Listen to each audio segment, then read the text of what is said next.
All right. And while we wait for our co-hosts, I just want to go ahead and once again thank everybody for coming by and chatting with us, listening in. Tomorrow, we actually, Docushield, we start our IDO, the whitelist round. So we are very excited and want to just thank everybody who has signed up and, been a part of it, who has followed us, joined our spaces.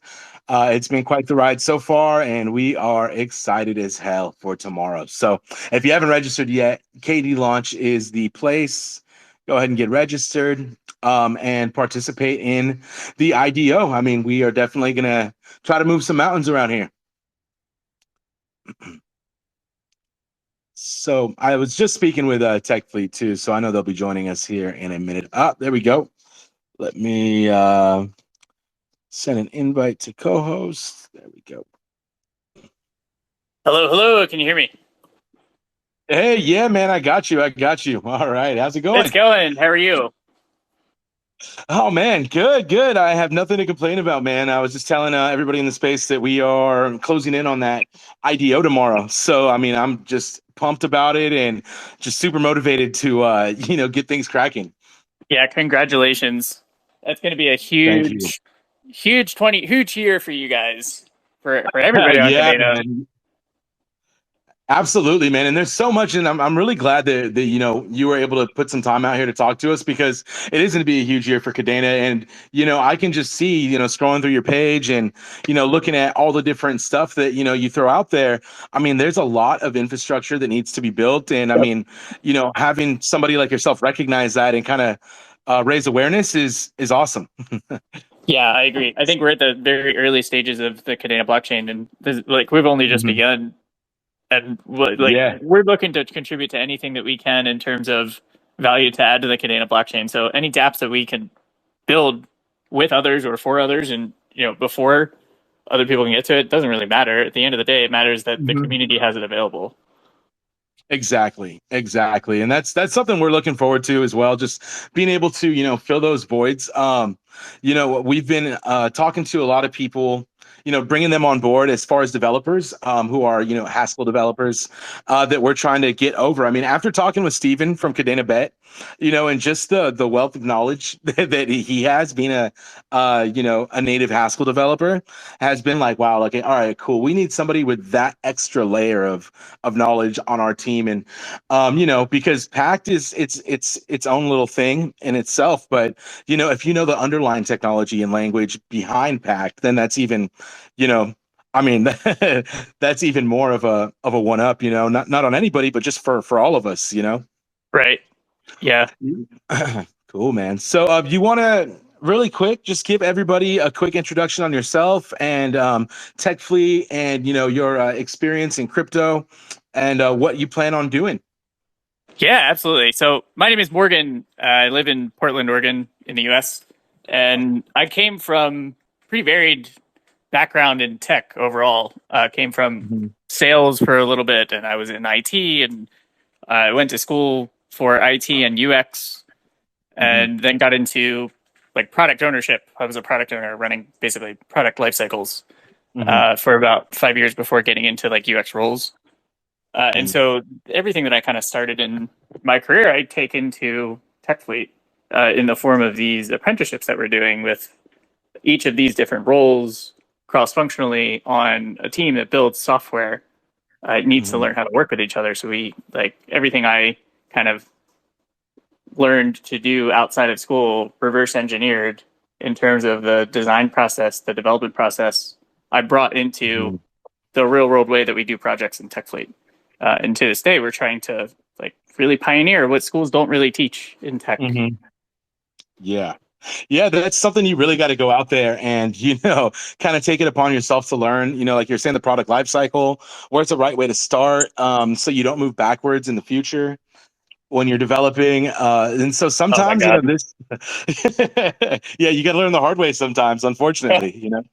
Absolutely, it is one giant jigsaw puzzle making Yeah. a product. Yeah, it Yeah, for takes a sure. whole And village. And now, so the first thing I seen, I went on your guys' page, and I kind of every time I go on there, I find something new. So I did see the UI mock-up in Figma, and that was pretty cool. I mean, the wallet, being able to be cross-chain and all that stuff. We our infrastructure is kind of trying to approach the same thing. Having a wallet-to-wallet type connection. But anyway, don't want to get too far into that. I did see that you put out an APK though. So that was really surprised. And then I didn't have a chance to load it to my phone yet. So I was going to see, you want to talk a little bit about what that is, so when people go to your page, they kind of know what exactly they're in for? Yeah. So we are gonna have this thing be a web extension, probably a progressive web app. It's not going to be like an APK for native. We are going to Hmm. build one that's like a true native mobile wallet. That being said, this thing is going to have a browser and a way to like easily connect a browser when you're using your phone. We got to figure that out.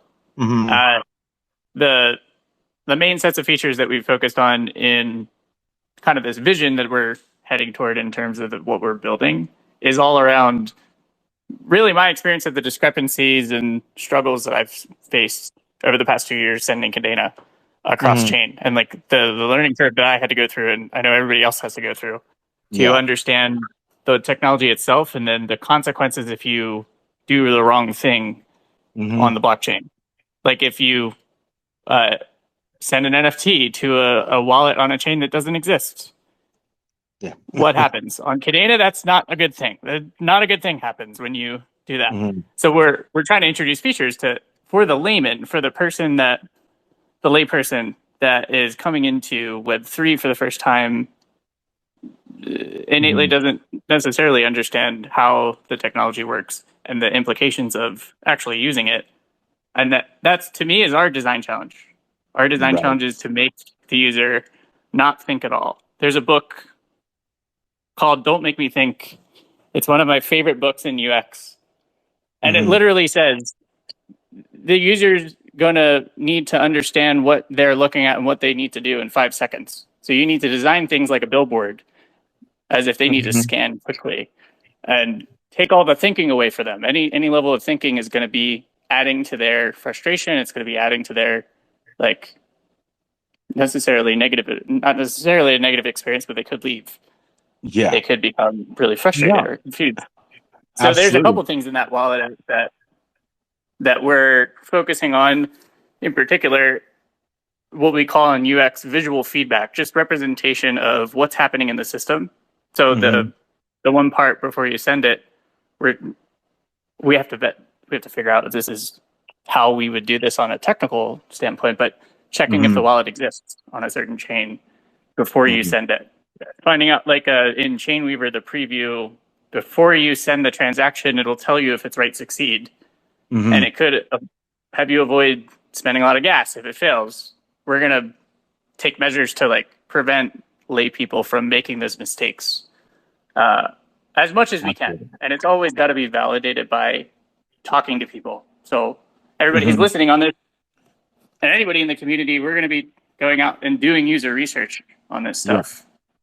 Yeah. No, and I mean, understanding how to operate on one chain, for a new user is complicated enough when you don't know much about crypto at all. So, I mean, when you add 19 other chains into the mix, things could definitely get a little hairy. And I know that was a little confusing, for myself in the beginning when first getting into Kadena as well. Is like, okay, what 20 like 19 chains, like I understood it when reading the white paper, but then the way it interacted, my first wallet experience was Zelcore for Kadena. And yeah, man, it was a little bit confusing, not only because Kadena was confusing at first, but because Zelcore was also confusing at first. So it's like Yeah, two learning curves at once. yeah, absolutely. I'm a huge Zelcore user, and I believe in Flux so much. Tech Yeah. Fleet's going to be operating on Flux nodes, and we're going to be using Hmm. Zelcore as much as we can for everything that they're going to offer. That being said, I agree with you. For the person that's new, it is Hmm. quite the feat to try to learn Zelcore, all of Zelcore, and not even talking about the bugs or the Hmm. way it works in terms of you updating it or the ways that you kind of operate as a user in Zelcore. Yeah. I think just I think there are certain technical barriers that you as a user have to get around to understand how to use this stuff.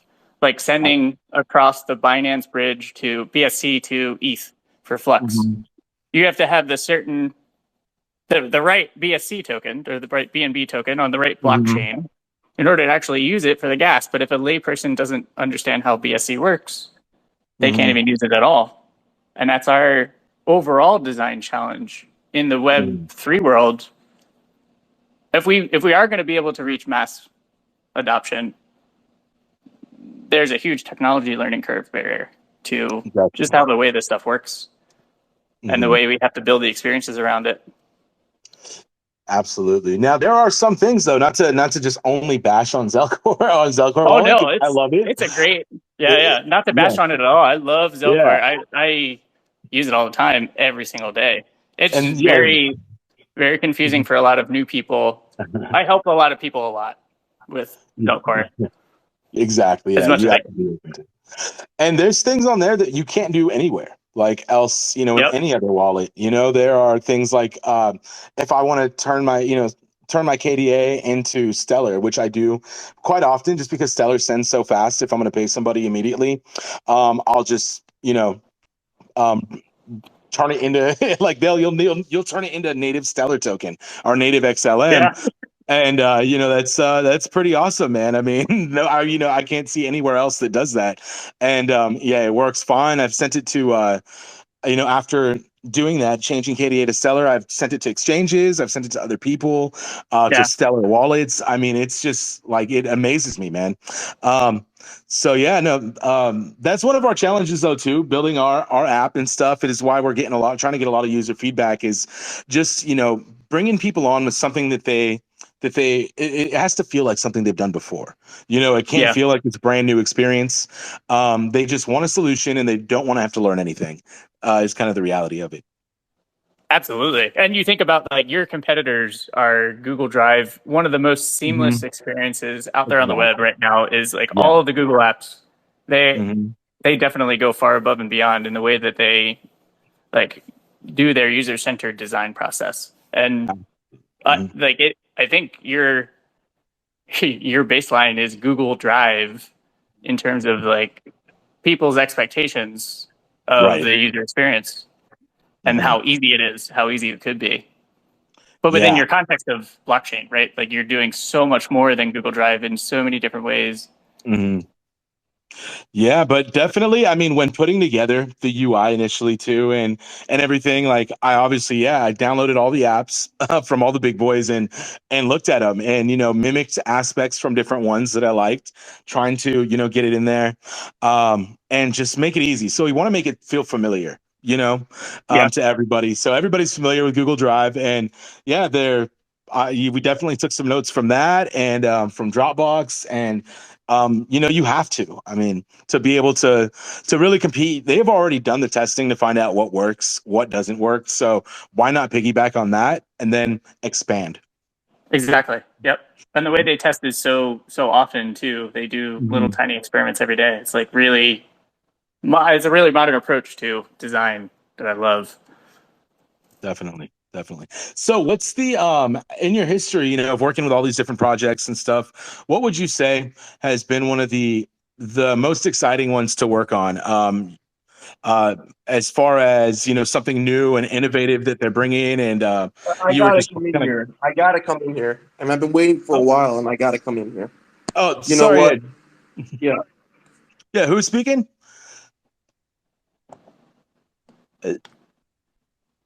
Is that one of you guys? Oh, Jimmy. Oh, okay. Yeah, I think it was Jimmy. Yeah. Hey, Jimmy. Yeah. Hi. I gotta come in here because. Okay. Yes. Hello. Yes. Hi. Hi. Welcome. Really, how much longer of these introductions? Anyway, so, in terms of this project, a DAO partnership for basically project management pipelines. To the extent that we need it, the issue is crypto is kind of a weird thing. The people who need the help the most have the least amount of funding, right? The people who need the most work done towards getting them to where they need to be so that they can properly move from conception to MVP from MVP to testnet, from testnet to mainnet. You know, they need disproportionately more hours devoted to them. And Yes, they yet do. these people, and yes, but the problem, of course, is that the hours come from somewhere and they don't have the money. The people who need less hours, the people who are in the MVP stage, is a very weird thing. In traditional like Web 2, people who have ideas, they just kind of either get funding or they don't. They don't continue building forever.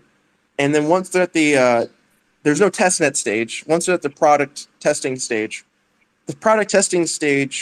they already have a product. I mean, it's usually the same product as when they go to market. But at that point, they need a lot of help because they have to scale. Web3, the scaling is not really the issue, right? So what I dislike about this is that, you know, we're devoting a lot of resources if you're creating a project pipeline management DAO, where first off, contracts are really hard to enforce, if not impossible. KYC doesn't really seem to work.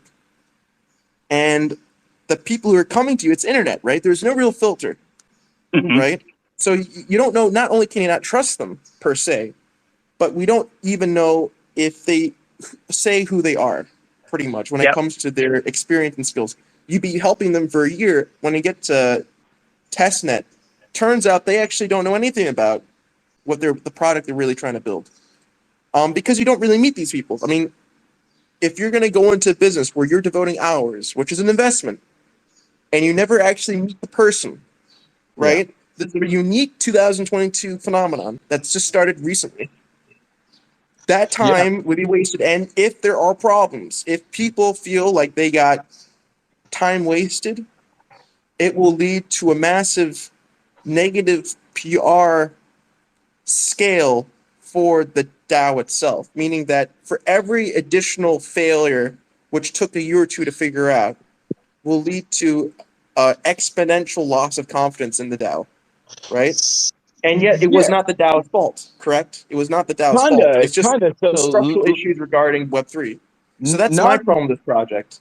Not really, man. And so the thing is, really, and I've been working with people overseas for years now, man. I mean, you know, contract workers, formed relationships, and a lot of these people I've never met before. But initially, you know, what you got to do, and what I do when I meet with somebody who's new, who we're going to bring onto the team, I give them a set of little micro tasks to just know that they're going to be up to par and up to speed with what we're doing. And if they can't complete this stuff, like this homework that we're giving them, then that's really part of the interview process. So that we're not wasting all this time in development and stuff. No, it's like, okay, I need to know that this person has this skill set, and if not, move on, because it has happened to me before too, where I have, you know, put a lot of faith in somebody and then it didn't deliver. So that, you know, in years of experience of just working with developers and working over with people overseas, you got to really vet them first before putting all this trust and time. And you can't just give them a set of things and say, okay, cool, now contact me when it's done. No, you have to have them, you know, have a shared GitHub, or, you know, have them update on the GitHub every week or every so often, so you can go in and audit what they're doing and get on a second set of eyes to do that. So it's really depends, I think, on who's leading the project, whether or not this is going to happen, or if they're going to let it kind of get that far where you're working on something for 2 years and you don't have anything really to show for it. I don't know what you've been doing, man. I mean, I've worked at software companies. If I could chime in here for a second, this is kind of one of the things I've been focusing on Sure. for the last year or so, is how to actually like build trust within a DAO. Because of course, like, you are going to be working with anonymous people, but there's no incentive for someone to actually not perform work or to not deliver. Like, anyone who's requesting funding, like, there's the whole idea Can of I come in enforcing here? your I really contracts. have been in this industry for a long time, Web3, when it comes to grants. I worked in both Cardano and I worked in other chains where I was a community reviewer. I went through grants. I also followed up. I also consulted too. So with both volunteer and paid work, with contracts and stuff like that. And I've seen thousands of grants, and the vast majority, in compared to Web 2 and Web 3, did not follow through. And the reason why there's an incentive is because the barrier to entry, the cost of reputational loss, in Web3 is so much lower than Web2, right? Does that make sense?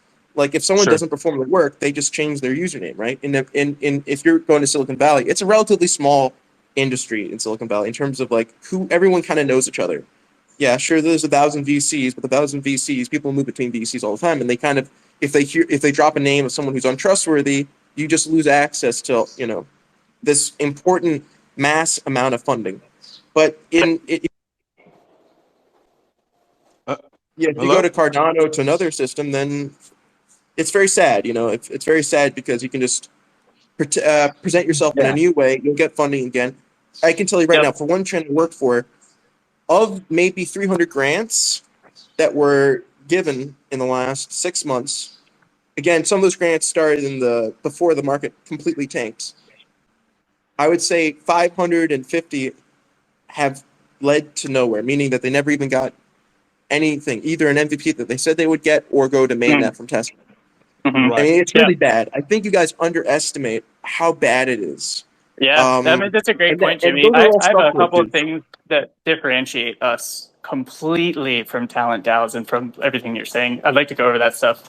The DAO itself, we've been operating for the past 2 years in Slack. Our team members work every single day on video in Teams. It is not anonymous work. This is not an anonymous talent DAO that you never see the person that you're working with, or you do the work and then pass it over. That I've never kind of gone very far in a project in a talent DAO before. And one of the things that I learned in product management is that you have to have an agile method structure around all of it. So we have product managers, project leads that are literally putting this communal village together for the team, working in 1 week sprints. Everybody has a client demo on Friday. Every week, the client sees the work. When we go to the blockchain, we're going to need to have that progress update be verified on the blockchain, transparent and on record on the blockchain. But we do our work in 8-week chunks. So if we're doing a 2-year contract, we're going to be delivering shit after 8 weeks, after 6 weeks, after 4 weeks, after 1 week, because we're agile. And we're not from the Web3 world. We're from the Web2 world. We're kind of introducing Web4 culture. It's not Web3. What's Web4? It's closer to Web2. One of the biggest problems I see in how grants and systems are managed now is that they're just handed out in massive chunks to people. Well, there are milestone grants. I mean, we're not a grant DAO either, Jimmy. I know you're not. Yeah. Our treasury is used to fund projects for paying people, and I guess in that way it's a grant, but it's not a grant. More like a bounty system. I would say it's more of a bounty DAO, if you want to call it like that. It's more really, okay. But honestly, man, I'll just say for the record, Jimmy, I want you on the team because you're the one of the persons that I've met that have expertise in this type of stuff and grants. We're going to need to figure this out as a team. But I can say is that from an operational standpoint, the building the trust and the collaboration and cheating the system type of risk with anonymous DAOs, that's not a thing. We're not an anonymous DAO. And to kind of just wrangle some structure here to everything, I mean, we went from wallets to DAOs really quick. So for our listeners who aren't really too up to speed with why, do you kind of want to let them know a little more about Tech Fleet and why, we were just talking about a wallet and now it's a DAO? I mean, I understand you guys are working on a few different things, but let's explain the underlying concept to people who may not know as much about, your project. Yeah, that sounds great. And Jimmy, again, thanks for pitching in and chiming in on this. This is a really important topic, and it's one that's relevant to our DAO in particular because we're not like those other DAOs. Tech Fleet in and of itself is an agency. We take paid client work on Web2 clients, on Web3 clients when they come. And we're also a product and startup accelerator. We work with entrepreneurs and help them build their products over the years through those agile methods that I talked about before. 1 week sprints, 8-week projects, you deliver something usable at the end. We're following the full MVP and MMP structure of product management, bringing everything that we know I learned in product management in the industry with enterprise software as a service apps. The other aspect of this is that we are an apprenticeship program. We give people experience building opportunities who don't have experience at all in tech, in UX research, in UX design, in marketing, in product strategy, and in front end and back end and Web3 development. And so every single role on those projects, when they're in school, they learn how the other side kind of works in theory. They never really get to practice until they have to be on a job. And what's happening in the world in America, at least today in tech, is that an entry-level worker is required to have, on paper, 3 years of experience or even 1 year of experience. It's not an entry-level job in tech. It's especially the case in the field that I'm in, UX. It's horrible out there. And so the only thing that people can do is work for free, work for talent DAOs, work for a buddy's website, do a volunteer project with a nonprofit. We're bringing that not only on the job experience, teaching them the ropes of Agile, teaching them the ropes of the industry. We're going to pay them for the first time ever. In addition to that, the boot camps and schools in the world are going to pay Tech Fleet to run apprenticeships for them, because our hiring rate for the past 2 years is at an 80%. We've got 60 people hired in full-time jobs in tech in 2 years from 11 projects. And we have about another 40 pending in these projects that are upcoming. We have another four apprenticeships starting in June. They're 8-week apprenticeships. Most of them are repeat clients. We just finished a phase 3 with a client.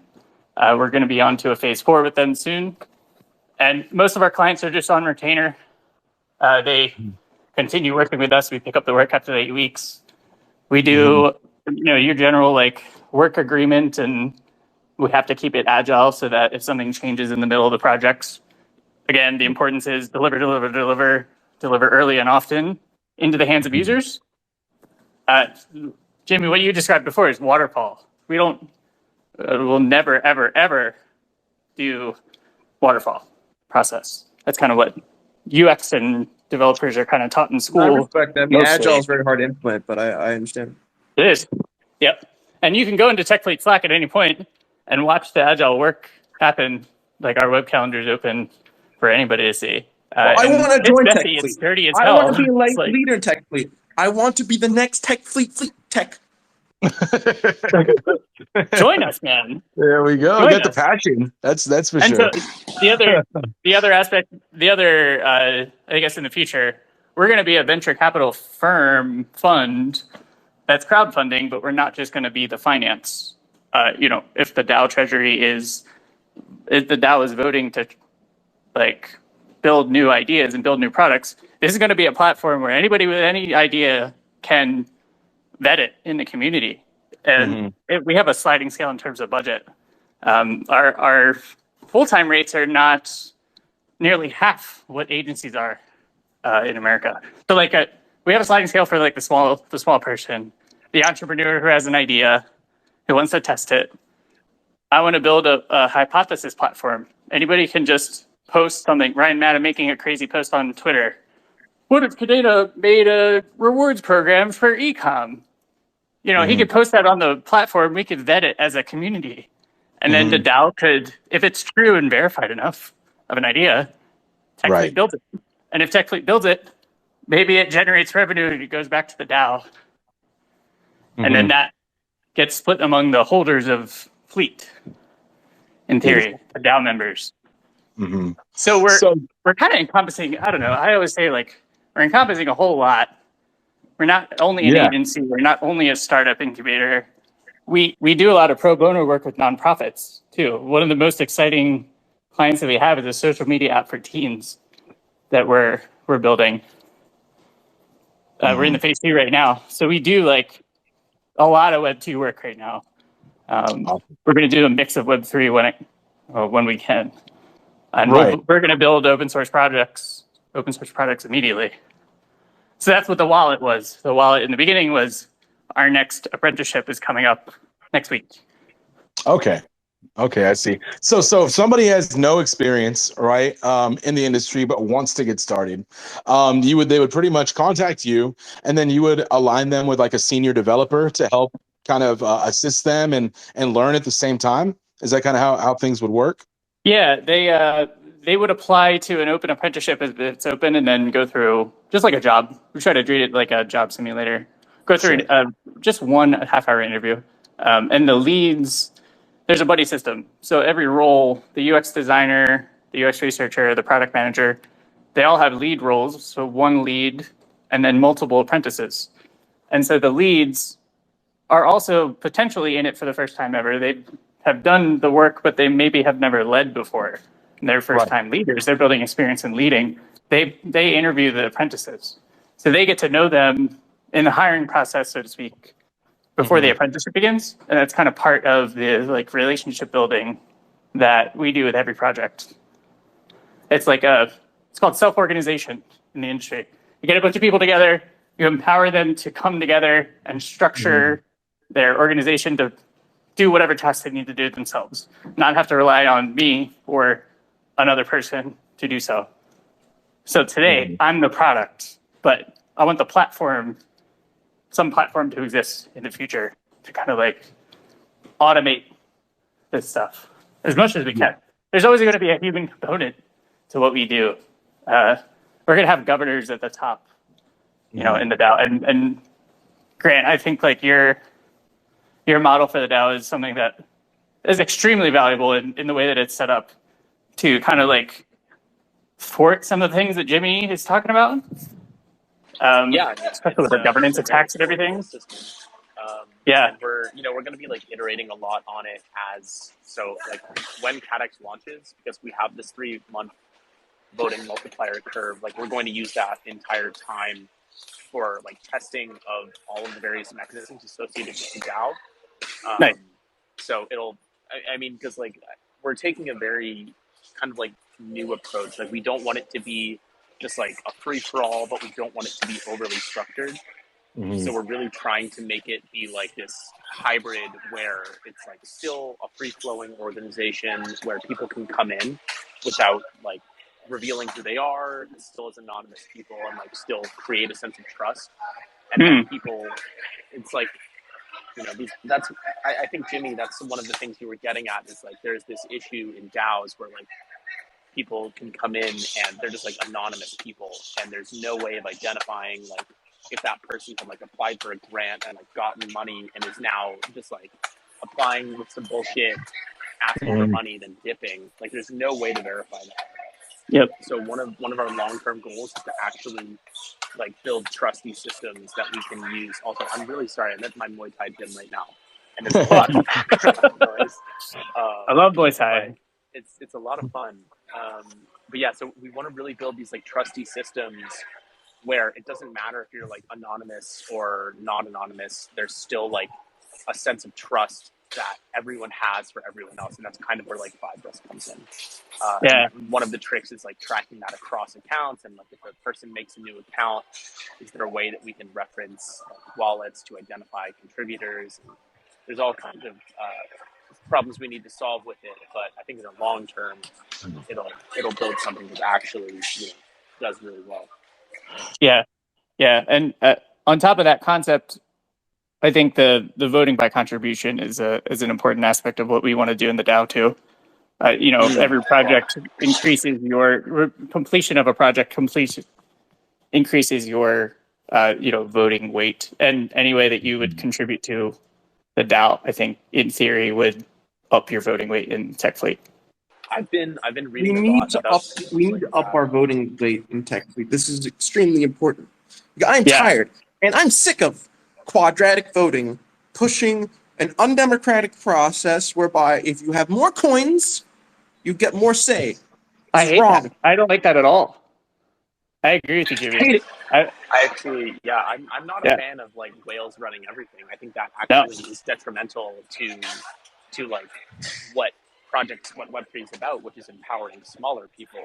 Yeah. It's like the idea of like the self-sovereign identity is like completely derailed by some billionaire coming in, buying the majority of the token supply, and then saying like, well, I'm going to do this extrinsic action that only does what I want to do.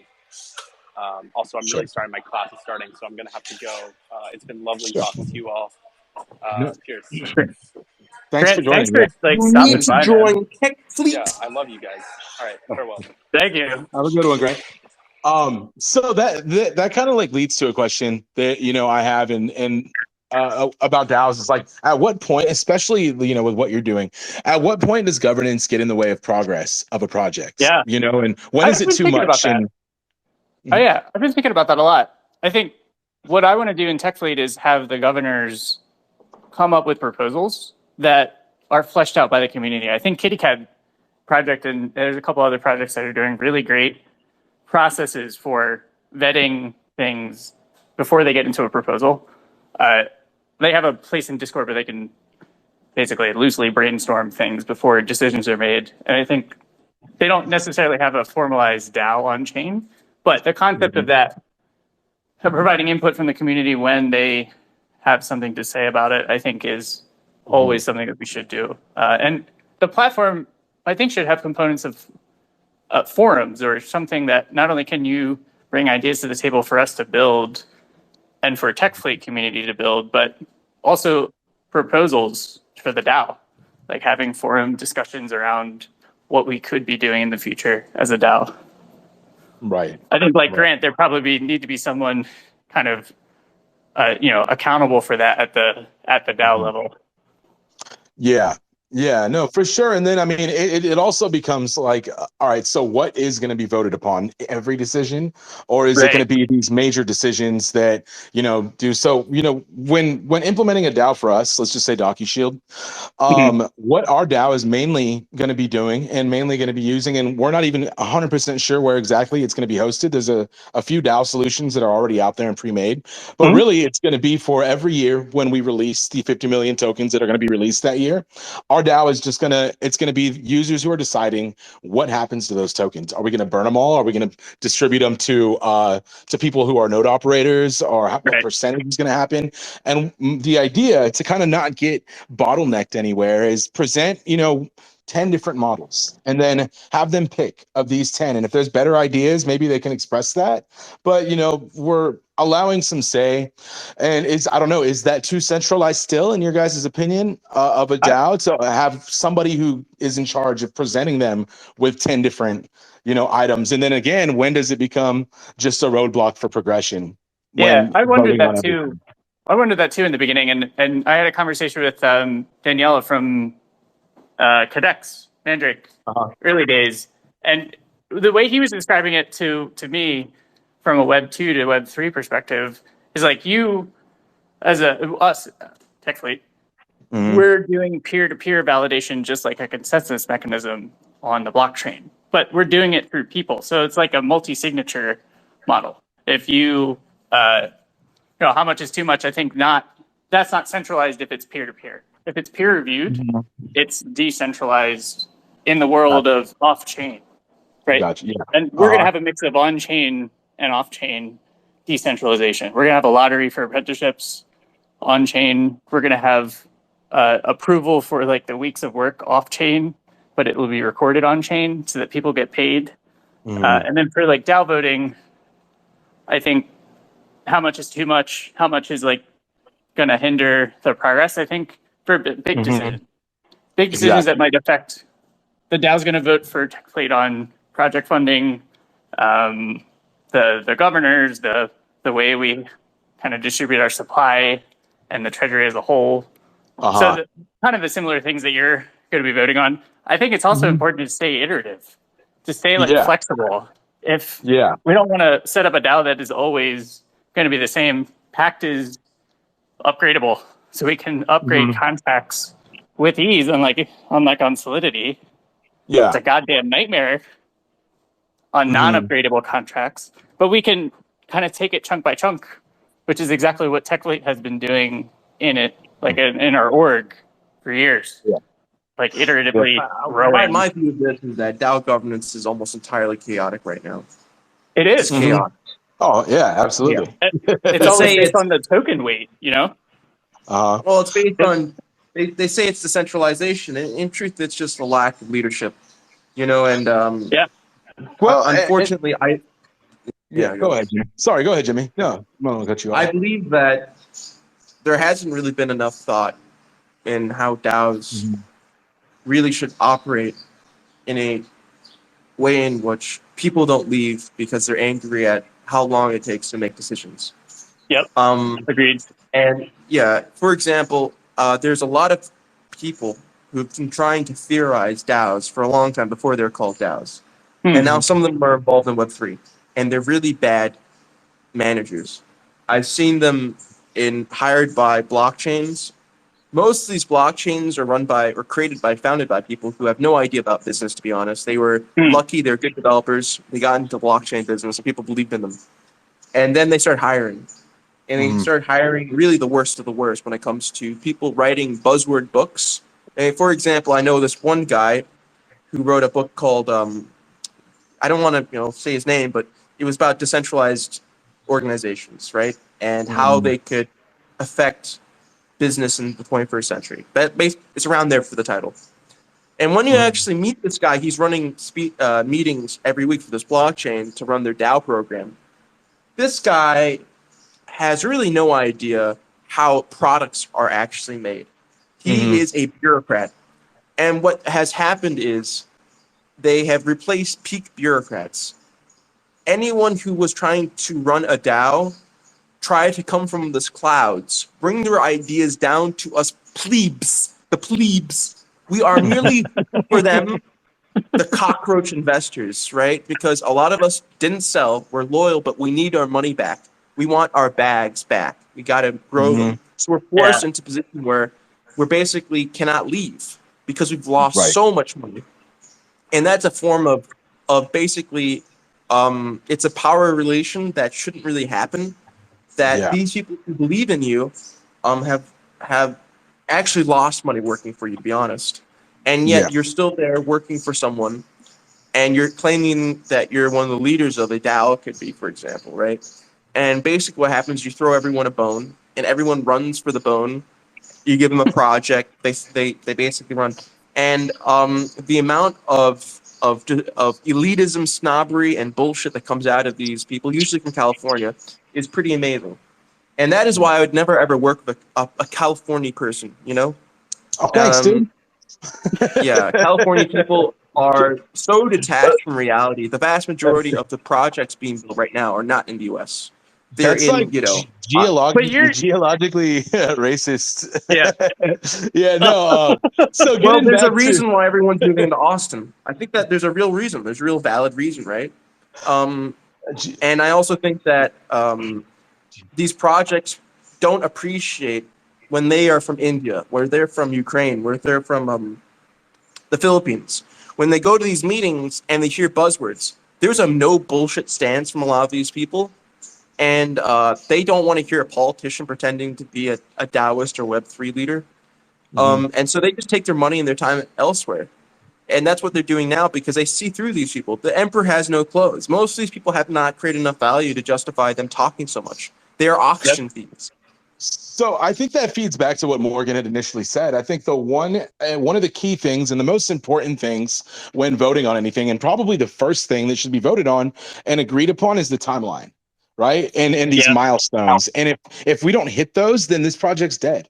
Like, we're going to stop funding it. No longer is going to be a part because they failed to meet the requirements, right? I mean, it sounds like something that could easily be squashed with the first vote in a DAO, or in my opinion, and correct me if I'm wrong or if I'm missing something. Well, let's take an example, right? Voting to elect freelancers. I've seen this in one DAO, right? This DAO got $5 million from blockchain to run their domains, their dot whatevers, right? And so what they started to do was they were electing candidates for UI UX. And basically what happened was the most vocal, you know what happened. Not the most talented, the most vocal. Because the most talented are busy. They're not here to fight an election. They're here to work. Right. And rather than electing the committee to organize things. And the reason why I think they did it is because they cannot be blamed if something doesn't work out. And what happens is every single year I see this happening. The responsibility is shifting whereby the DAO governors are becoming bureaucrats, and then they're leveraging the decentralization buzzword so that they are never responsible for bad decisions. And the democracy or whatever, the voting that happens, means that if anything bad happens, it's the community themselves who voted on something. They're to blame, right? They're the buck stops there. And what's happening in these DAOs is nothing really is getting done. Everyone's blaming each other. Drama. People leave. Yeah. And it's pretty worthless at the end of the day, right? There's not a single DAO that I can think of that has really created much value in Web3, to my knowledge. So I mean, you talk about user experience. User experience design is the study of how people interact with things in the world. You're talking about like a pretty horrible user experience of DAOs right now. Right. I would love to bring that attention to Kadena and try to do something about that in our DAO structure. I think Cadex has pioneered that with their beginning, and I think it's a journey. Yeah, and well, yeah, here's the thing too. Like again, it goes back to progress. It goes back to a timeline. Say we are building a DEX, right? And we have a DAO for this. Now, is what tokens get listed on there? Is that going to be voted on? Is even having an interview with somebody who we want to release their token for, is that going to also be voted upon? People who didn't make it, is that going to be, are we going to vote on the timeline for voting? Like there's just too much, there's too many things in the way of a final decision in a lot of these structures, right? And you face it on product teams. If you have too many cooks in the kitchen, you have too many people having a say and stuff. You need some type of decider to say, who's the final say? It could be peer reviewed. And I think that's what makes the process of these things before it goes to the vote on chain decentralized in a way. It's as decentralized as it can be off chain if it's peer reviewed. If you bring the proposal to the table, say, this is how I want it to work as a governor, people give you input as if they were giving you feedback on a document, and then you can take it and run with that or make your own decision. And, that will lead to the thing that you post in the vote. Now, if that thing fails, then it fails, and then you resubmit.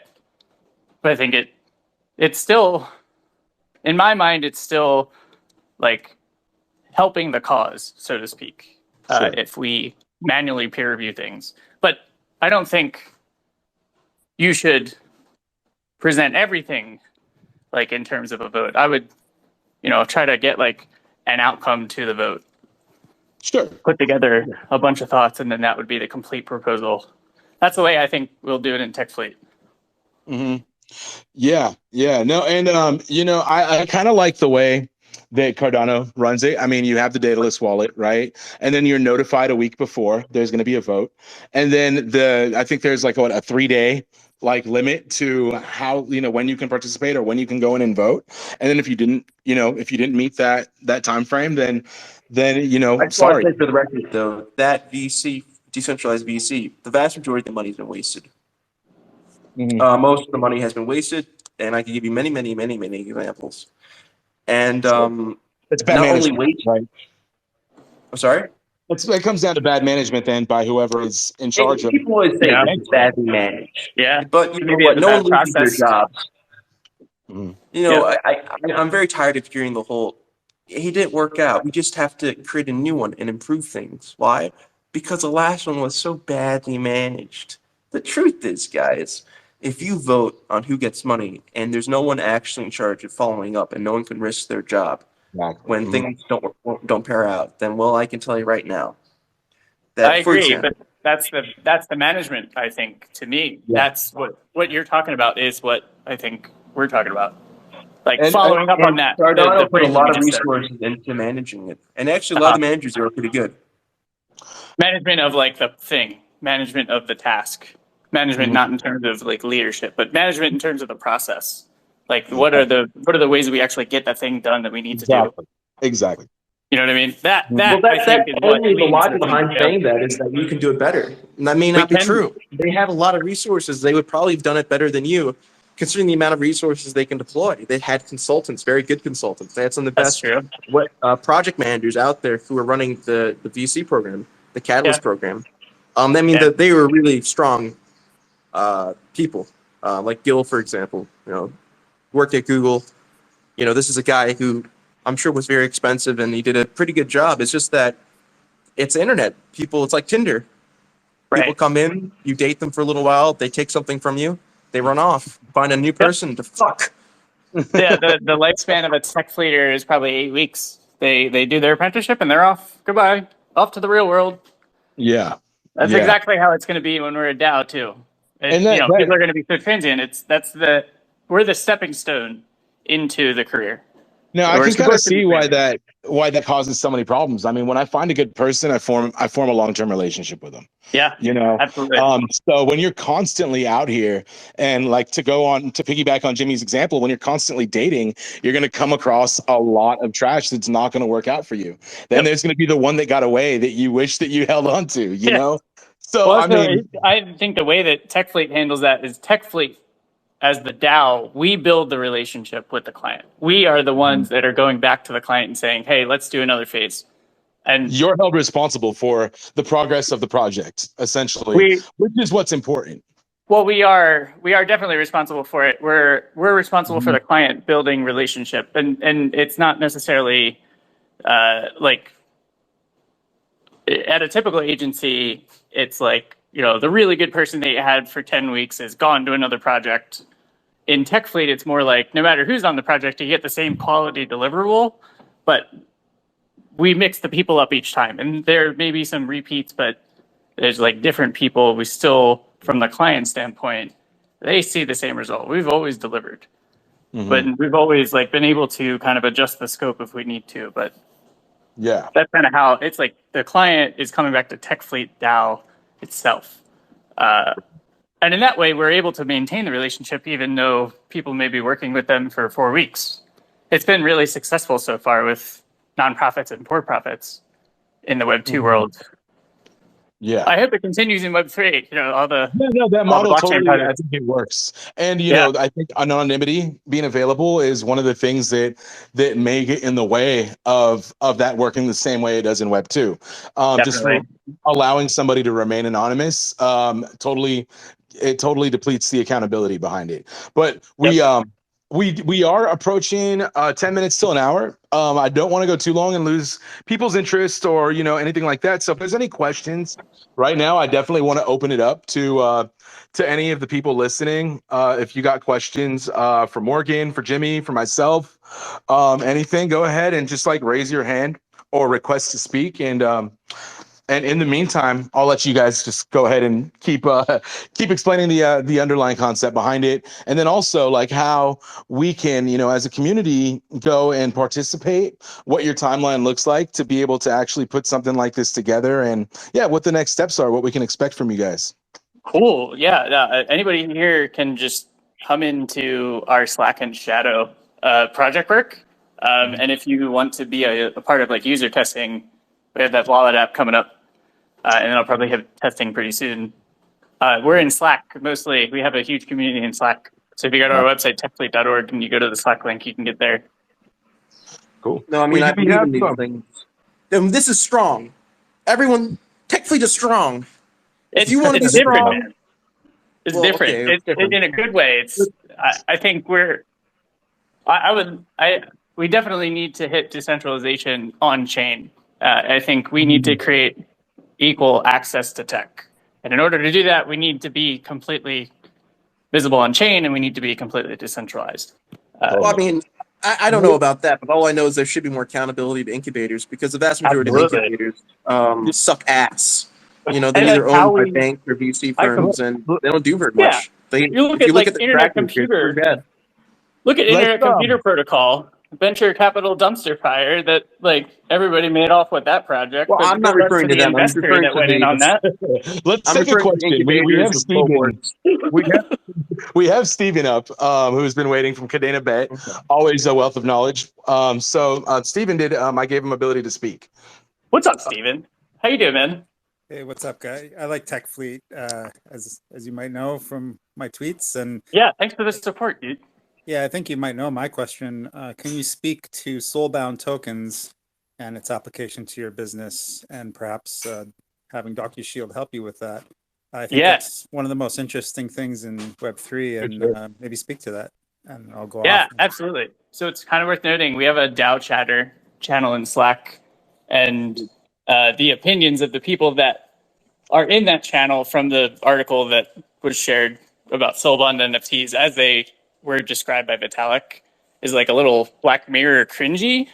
Like, you know, that show Black Mirror, So like the peer concept itself, I think is like it is absolutely a super innovative way forward for being able to like solve some of the problems in anonymity and like the 100%. statelessness of blockchain identity. I think And the I way think that Tech Fleet's going to use stuff is more around. I've been thinking about this a lot. I think like your contribution it will be summed up in a collateralized NFT. It'll give you access to other parts of the platform. In that way, it's like your identity for Tech Fleet will be like comprised, I guess, of the total NFTs that you hold. Every time you finish a project, every time you write an article or do videos, whatever the DAO votes to like incentivize, we would give an NFT that would up the contribution weight, up the voting weight. yeah, Yeah, maybe and I So think that this would is. be, Oh, go is ahead, that the Steve. same concept? I no, guess it's the same concept, but like less in scope, maybe, from Vitalik's. Yeah, maybe Vitalis was a 32-page document. I mean, that was well thought out. What really I think, and I think me and Morgan I know I was chatting with somebody on the Tech Fleet page, but I mean, we initially started talking about the SBTs and stuff, and just a proof of, like you were there, or like that something Yeah, happened, or that you have these specific rights and you can't transfer that to anybody else is clutch. So we're personally looking into using that with our solution, that's awesome. by generating a wallet that doesn't have a send feature, to it's specifically for these SBTs. And before we figure out the logic, it's just not having that feature available to send that out, and then the contract having a guard up, possibly. I mean, Steven, correct me if my thinking's wrong, in front of a module that allows anybody to send, so that they wouldn't be able to access that even if they tried to directly go and interact with the contract. That's Um, super interesting. I did not know that it was non-transferable. I think in the way yes. there will be Yeah. NFTs that we want to be transferable, like tradable. Yeah. The main That's a super concept interesting concept, is though. not to have it. So, like, if I want to hire somebody that I know went to this convention, right? Yeah, Because they have a specific skill set, I can look for somebody who has that soulbound token, and I know that they didn't just have a buddy send it to them, because it's non-transferable. So that's really what piqued that's my initial interest in this whole thing with the is that SBTs. the way forward? Is that the way forward for trust building with Jimmy? What you're talking about, and like the how do I know you're qualified? I will say TechFleet doesn't require experience, but when we get to that level of taking some experienced ninja to go into do two Mhm. usability tests for 2 weeks, we're going Yeah. to need to vet them. And if we And do it yeah. in a like that, that concept is a great way to do it on chain.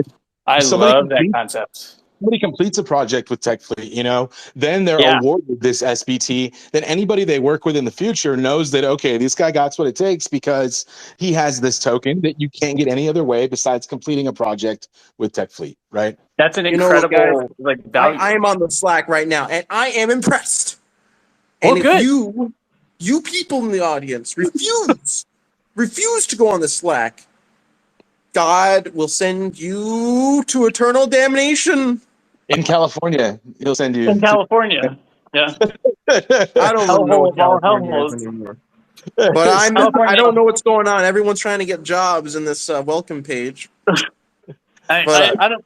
I will say California is objectively 80% on fire most of the time, Yeah, right? no, it is. Yeah, a lot Yeah, of it. yeah, A lot of it. We've seen a pretty good year this year, though. But Steven, I yeah. mean, with your knowledge of how Pact operates, probably a little deeper than anybody else in the call or in the space, can you elaborate on how you see possibly the concept of an SPT working inside of Kadena? Um, wow, that's a great question.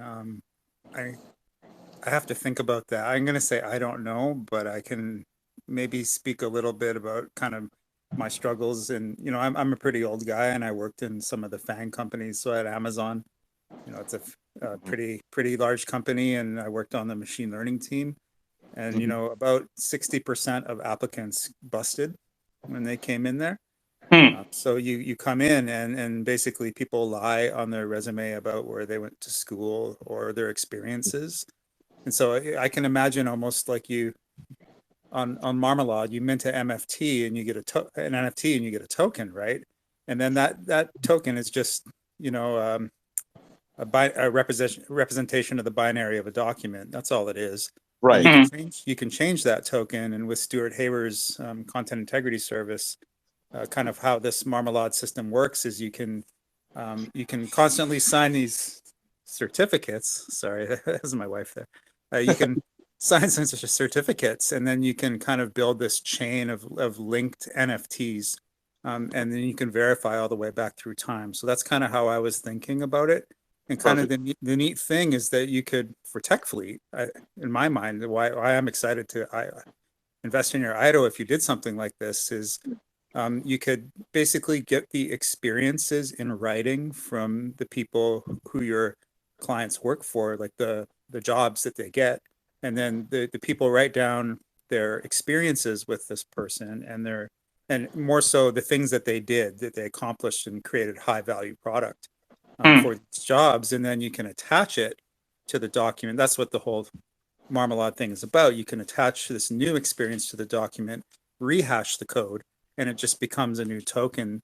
And then you can decrypt it in a timestamp method. So there's timestamps on Marmalade. So you can like rebuild a resume. You could rebuild LinkedIn from the ground up on Pact. And that's what I think is so cool about you guys is you can destroy their Web 2 model in like 2 seconds. So that's my thought. And that's incredible. I think that's exactly where we're trying to get to in terms of being able to take over the market, like with who we compete with, Brain Trust and TopTal and like other VC, other people that try to like fund the build. I actually really love I think there are two components. The Soul Bond NFT, I think, should be given out in perpetuity to everybody who completes projects for like the absolute proof.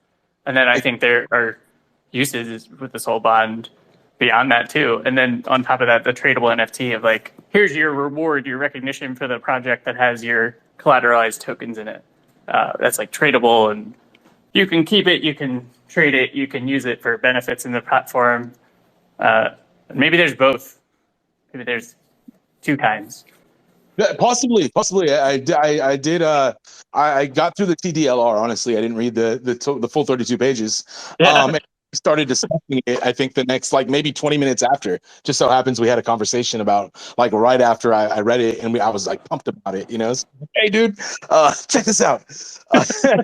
Hey man, I never cut these things short, but my sister is visiting in from New York where she lives now, and she's having dinner here tonight, and she's leaving tomorrow, so I have to go. I really don't want to, I hate leaving things on like a cliffhanger. Things are getting really good. Could probably go for another freaking hour, but I can't. This was very fun. Thank you so much for hosting. This was so fun. Jimmy, Steven, let's definitely let's do this again. Steven, if you want to do an AMA, let's do like a communal AMA.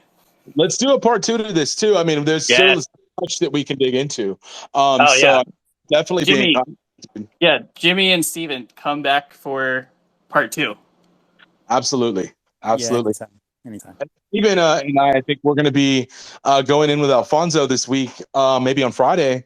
Nice. Into Pact, right? So some live Pact dev stuff. So I mean, that's something else to look forward to. Yeah, we're gonna dive into Marmalade particularly. So that's super cool. Yeah. Let's figure out how this stuff works and start building way faster than everyone else. That's awesome. Yeah, I need to get on that technical level with the paper. I definitely need to read that.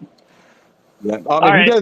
He does a great breakdown of the white paper, of the Pact white paper, for anybody who is having trouble understanding Pact specifically. We'll reshare it and put a link out there on the Docushield page. But yeah, I mean, thank everybody who came and listened and participated. Jimmy, thank you for your valuable content as well, interaction, and Docushield IDO. Tomorrow we open, so guys, definitely come through. We are not anonymous, and we have a timeline that we are sticking to. So to Yes. kind of everything we got. Our APK is also going to be our MVP. We're going to make it public tomorrow, latest the day after. So you guys can go down and put it on your phone and play around with it and let us know where it's at and let us know where it's awesome. And we'll improve upon those for our beta and then be ready for mainnet by the end of the year. I mean, so that's our timeline. But yeah. Uh, anything you want to say, Morgan, before we end this? No, Docushield, you rock. Good luck with the idea. I know you all will sell out, hard cap it up, Thank you, and I man. can't wait. Oh yeah, yeah, we're excited too. We're ready to keep building, man. Yeah. Definitely. All right, y'all. Well, thank you. Appreciate everybody's time, and we'll talk to you next time. Yeah, thank you. Bye bye. See you, community.